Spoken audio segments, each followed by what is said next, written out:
I'll pop a bottle off of ya. Chain swinging, clang clang, and it costs a lot. Bitch, I'm always at the guala, yeah. And you are not badass beat. Keep on going till you hit the spot. Whoa, I'm a big bad. Assalamualaikum warahmatullahi wabarakatuh. Salam sejahtera untuk kita semua. Semoga kita selalu dalam lindungan Allah Subhanahu wa Ta'ala. Teman-teman, ada salah seorang aktivis HAM di Indonesia pernah berkata, biarlah rakyat yang menentukan arah bangsa ini akan dibangun, dan bagaimana rakyat akan menjaga masa depannya. Sebab rakyat adalah pemilik sah konstitusi. Munir, aktivis HAM Indonesia. Berhubung kita tinggal di Indonesia dan negara kita mempunyai konstitusi, bersama saya, Mbak Yeni Rahmawati, mari kita bahas apa arti dari konstitusi dengan judul presentasi Konstitusi Negara. Jadi teman-teman, konstitusi negara adalah seperangkat peraturan atau dasar hukum yang dimana mengatur cara sebuah negara itu dijalankan. Bayangkan teman-teman, kalau konstitusi seperti panduan utama yang memberitahu pemerintah apa saja yang akan dia lakukan dan bagaimana cara melakukannya. Jadi ini seperti aturan permainan untuk negara teman-teman, yang memastikan semua orang harus bermain secara adil dan sesuai dengan cara-cara dalam menjalankan pemerintahan.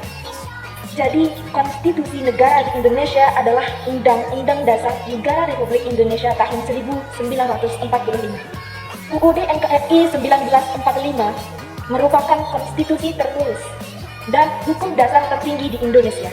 Konstitusi ini menetapkan landasan dan prinsip-prinsip yang mendasari sistem pemerintahan, organisasi, dan hak-hak asasi warga negara Indonesia. Lalu apa yang terjadi jika pemerintah melanggar konstitusi negara?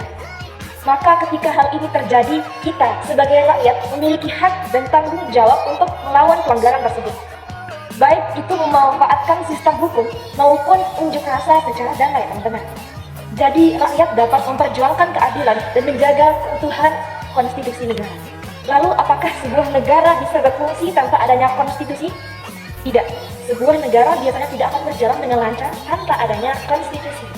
Jadi tanpa adanya konstitusi, tidak ada landasan hukum yang jelas untuk mengatur negara.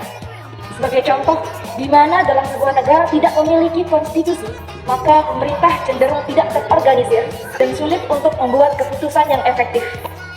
Perselisihan kekuasaan di antara kelompok-kelompok politik dan individu-individu yang berkuasa mungkin akan terjadi, yang dapat menyebabkan ketidakstabilan politik dan konflik sosial. Teman-teman, lalu apakah sebuah negara memiliki konstitusi? Jawabannya tidak. Tidak semua negara memiliki konstitusi yang tertulis. Ada beberapa negara yang mengandalkan kebiasaan, tradisi, atau dokumen-dokumen lain sebagai dasar untuk menjalankan pemerintahannya. Meskipun demikian, konstitusi tertulis adalah bentuk yang paling umum digunakan oleh negara-negara di seluruh dunia. Jadi, meskipun tidak semua negara memiliki konstitusi tertulis, hampir semua negara membutuhkan kerangka hukum yang jelas untuk menjalankan pemerintahan dengan efektif dan melindungi hak-hak warga negara. Mungkin hanya ini dapat saya sampaikan. Sebelumnya saya mohon maaf. Assalamualaikum warahmatullahi wabarakatuh.